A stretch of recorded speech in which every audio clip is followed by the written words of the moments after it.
Hi guys, just wanted to say Merry Christmas. I hope you're all well. Found a fantastic Christmas message in the advertising collection. Hope you enjoy. Merry Christmas.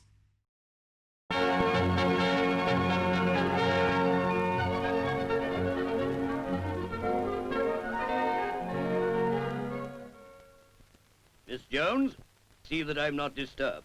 I have guests. How do you do? Merry Christmas. By now you know I am the star of this Yuletide show, but only for one day, you see. The rest of the year is yours to be. So handle these precious days with care. Be kind, be gentle, be wise, be fair. Be good to the young ones you hold so dear. Into every day put a little Christmas cheer. Be proud of the family and the family tree, from the oldest to the one on his knee. To the grandpa and grandma, sister and brother, uncle and aunt, father and mother, this wish I bring, that you love each other. May you grow younger and happier with the ones you hold dear.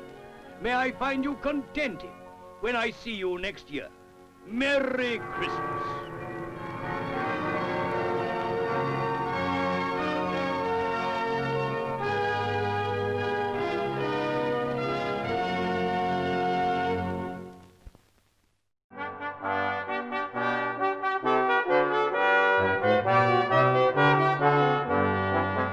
Is our first ever Christmas film, made by George Albert Smith with his family in 1898.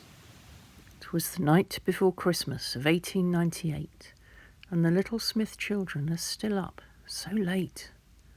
They're playing Nurse Smith's wife, Laura Bailey, a woman filmmaker. This early? That's crazy. It's true though.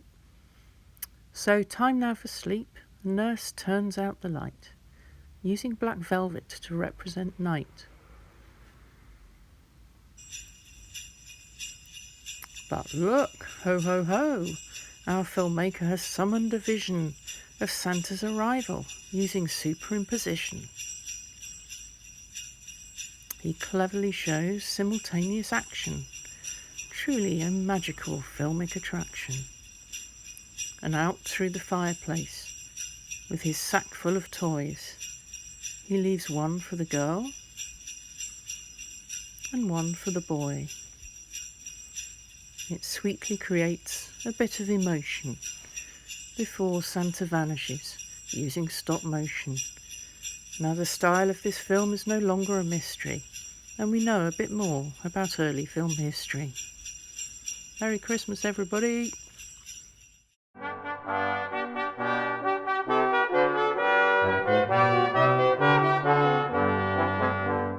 So I'm going to spread some Christmas cheer with some stills, which commemorate the icon that was Barbara Windsor, who sadly passed away last week. The first of two stills I have is from the 1964 film Crooks and Cloisters.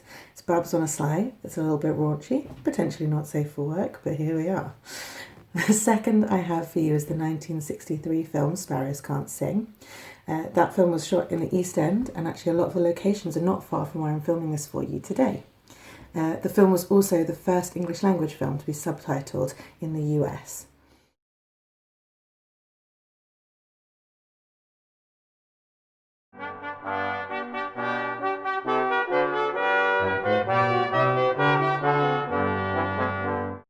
Unsurprisingly, I consider TV to be a really major part of Christmas, and it's the one time of year when I know I'm not alone sitting down with my Radio Times and my highlight pen. We have lots of Christmas telly in the archive, and lots of it is being digitised through Heritage 2022. So the clip that I've chosen is from a programme that was digitised earlier this year. It's a children's series called The Book Tower, which was hosted by Tom Baker. And in this episode, he's got a very special festive guest, and it's from Christmas 1980. Hope you enjoy it. I see. So according to this, your name is Arthur, correct? Good. It's nice to see you, Arthur. And you were born in 1973, yes? Good. Well, that makes you 7. And place of birth, Cairngorm. Sex, male, good. Children, 37. Oh, very good. Married or single? I beg your pardon, of course you're married. Yes. And there are only 106 of you left in the United Kingdom. Yes, well, that's very good indeed. Well, Arthur, I think it's time you had a bit of Rivita, don't you? Oops, easy, easy. Come on. Here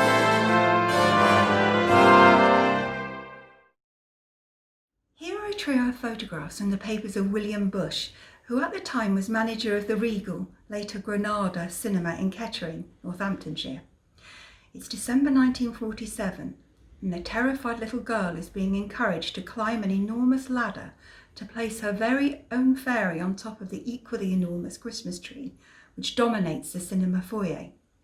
On the lead up to Christmas, patrons of the Regal are asked to attach small gifts to the tree for distribution amongst children in the nearby hospital. With fairy in position, hopefully without serious mishap to the little girl, the gigantic tree is paraded ceremoniously through the streets of Kettering, flanked by cinema staff, nurses and Father Christmas, all joyfully bound for the children's ward. The enthusiastic crowd of givers congregate, almost menacingly one could say, around a slightly overwhelmed looking child in her hospital bed who, refusing to smile for the cameras, clutches her new rabbit with a slight air of panic. William Bush had his own gift from Santa that year when he received the coveted £2 Publicity Stunt of the Week prize from head office.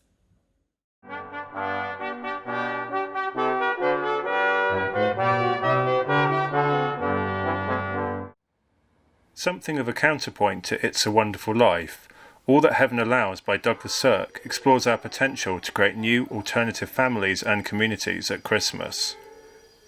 Artist Cordelia Swan sampled just one small part when making her 1983 video, Winter Journey in the Harz Mountains. We don't get to see this scene of children playing, only the lead character peering sadly through a window, her sense of loss further and painfully highlighted through the use of repetition, duplication and slow motion. It is also undeniably kitsch. The BFI National Archive digitised Swan's manipulated version, and it was included in a post-punk film and video tour that played over 40 venues internationally. Works by Isaac Julian, Grayson Perry and John Mabry that had not been seen for decades were also acquired, restored and curated.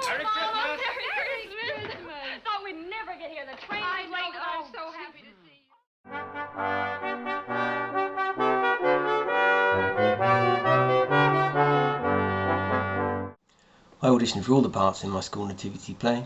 Shepherds, kings, innkeeper, Mary, Jesus. What did I get? Spider.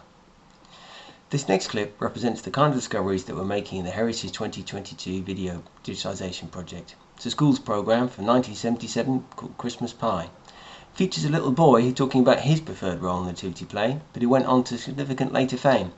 See if you can name him. Get your answer in the chat. First one to get it right wins Christmas. When we were in the infants, we did a play about Mary and Joseph, and I had to be Mary, and I was born in Jerusalem. We met when we were out buying food, and we got married later. Then while I was sleeping, the angel of the Lord came down and spoke and said, "You will have a son called Jesus," and I did. I'd like to be Joseph in the Christmas play, because it's a real man's role. If I ever play that part, I'd make my voice go low and I'd stick my chest out so I'd look like a real man.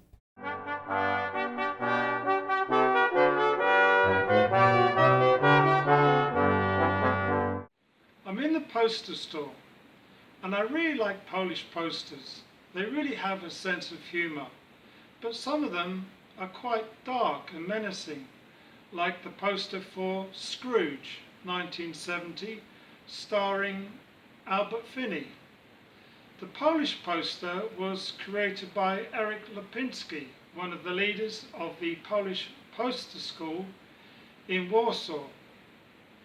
There are a vast collection of posters and designs, and in this room are treasures.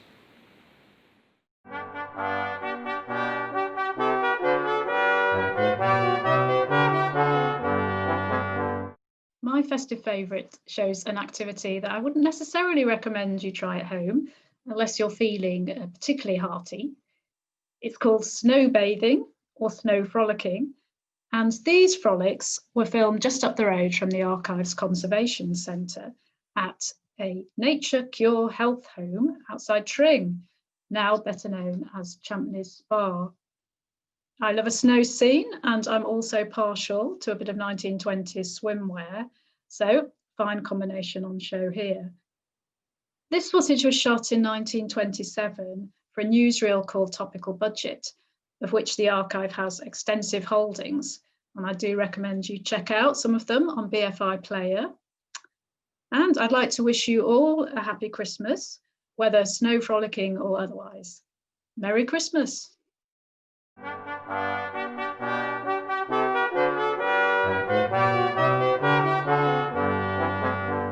Christmas shopping is a thing we feel we must do, but I take it as a given we hate doing it. Consumerism has really won, so it's in this context that I choose my favourite Christmas item from the Peter Wallen collection. This is a photocopy of a leaflet made by radical collective King Mob, Christmas 68. The leaflet, headed by a confession by S. Claus himself, states it was meant to be great, but it's horrible, and spreads an anti-consumerist Christmas message demanding, let's smash the whole deception, occupy the Fun Palace, grab the gifts and really give them. King Mob enters Selfridges, the Fun Palace, distributes the leaflets with one member dressed up as a fake Santa Claus, actually a fake Santa Claus, and in a true act of giving, hands kids toys and sweets from the shelves of Selfridges. The police come, arrest a maid, and police make the teary children give back their toys. Despite having a child myself, I cannot help but take great pleasure in the thought of children crying at the capitalist meanies while King Mob Santa remains the true hero and much closer to the real thing.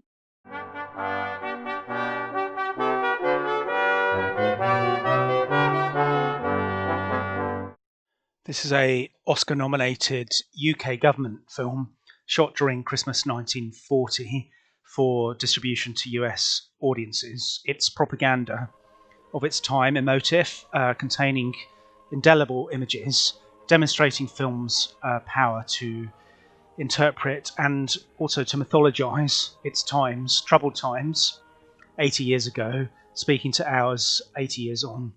It's called Christmas Under Fire.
For a dose of Christmas cheer, I'm taking you back to the 1960s in the company of Jamaican singer Millie Small, best known for her hit single My Boy Lollipop, and who made several appearances on British TV. Here she is with the great Elizabeth Welch in the ITV musical The Rise and Fall of Nellie Brown, first broadcast in December 1964. I hope it warms your cockles. People have lucky numbers, a 5, a 7, a 9, but there's one that's better than all the rest, and I'm gonna tell you why it's mine. Come on, Selena, and sing with me. Hear the words up on the piano. If you like being with me, like I like being with you, we'll simply have to agree. There's no better number than 2, no better combination for dreaming than teaming up like this. Why I feel so good, I wanna knock on wood. It's something I hate to miss, so if you like being with me, like I like being with you, my friend,